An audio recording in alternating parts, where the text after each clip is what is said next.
Welcome to KNTILA physics academy. ഈ ഒരു വീഡിയോയിൽ നമ്മൾ ഡിസ്കസ് ചെയ്യാനായിട്ട് പോകുന്നത് കാറ്ററ്റ് കാറ്റഗറി 3 മാത്തമാറ്റിക്സ് ഓൺലൈൻ കോച്ചിങ്ങിൽ ജോയിൻ ചെയ്തിട്ടുള്ള സ്റ്റുഡൻസിന് പ്രൊവൈഡ് ചെയ്യുന്ന ട്രിഗണോമെട്രിയുമായി ബന്ധപ്പെട്ട ക്വസ്റ്റ്യൻസ് ആണ്. ആർക്കെങ്കിലും ഓൺലൈൻ കോച്ചിങ്ങിൽ ജോയിൻ ചെയ്യുവാനായിട്ട് താല്പര്യമുണ്ടെങ്കിൽ വാട്സപ്പ് ചെയ്യേണ്ട നമ്പർ +91 79 94 97 14 19 എന്ന് പറയുന്ന നമ്പറിലേക്ക് വാട്സപ്പ് മെസ്സേജ് ചെയ്യുക. കോഴ്സ് ഫീസ് എന്ന് പറയുന്നത് 10K റുപ്പീസാണ്. ഫീസ് പേ ചെയ്ത ക്ലാസ്സുകൾ കിട്ടുന്നതായിരിക്കും.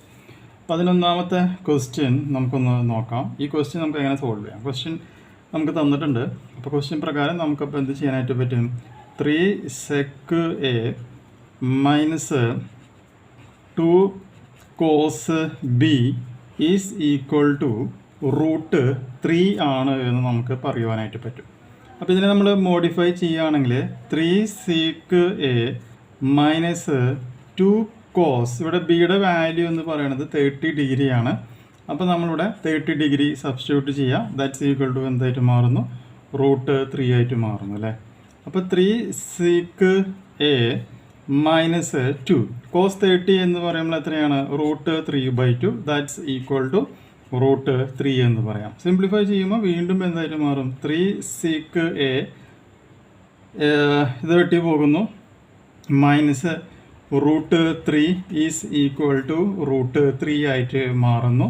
So 3 sec A is equal to √3 plus √3 is equal to 2√3 എന്നായിട്ട് മാറുകയാണ് ചെയ്യുന്നത്. അപ്പോൾ അങ്ങനെയാണെങ്കിൽ sec A എന്ന് പറയുകയാണെങ്കിൽ 2√3 ഡിവൈഡഡ് ബൈ 3 എന്ന് പറയാം. 3 എന്ന് പറയുകയാണെങ്കിൽ എന്താണ്? √3 ആണല്ലേ. അപ്പോൾ ഇവിടെ 2√3 ഡിവൈഡഡ് ബൈ √3 സിംപ്ലിഫൈ ചെയ്യുമ്പോൾ 2√3 എന്ന് പറയാനായിട്ട് നമുക്ക് പറ്റും. അപ്പോൾ നമുക്കറിയാം sec A ഈക്വൽ ടു 2√3 എന്ന് വരണമെന്നുണ്ടെങ്കിൽ ഇതിൻ്റെ വാല്യൂ എന്ന് പറയുന്നത് എന്തിന് ഈക്വലൻ്റ് ആയിരിക്കണം? sec 30 ഡിഗ്രി ഈക്വലൻ്റ് ആയിരിക്കും. അപ്പോൾ sec 30 ഡിഗ്രി എന്ന് പറയുകയാണെങ്കിൽ അത് 2/√3 ആണെന്ന് നമുക്ക് പറയാനായിട്ട് പറ്റും. അപ്പോൾ sec A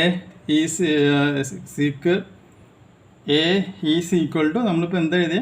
2√3 is equal to sec 30 degree എന്ന് പറയാം. അപ്പോൾ അങ്ങനെയാണെങ്കിൽ എയുടെ വാല്യൂ ഇവിടെ കമ്പയർ ചെയ്യുമ്പോൾ എയുടെ വാല്യൂ എന്ന് പറയുന്നത് എത്രയായിരിക്കും? അപ്പോൾ 30 ഡിഗ്രി ആയിരിക്കും എന്നുള്ള കാര്യം മനസ്സിലാക്കുക. അപ്പോൾ എയുടെ വാല്യൂ എന്ന് പറയുന്നത് ഇപ്പോൾ എത്രയാണ്?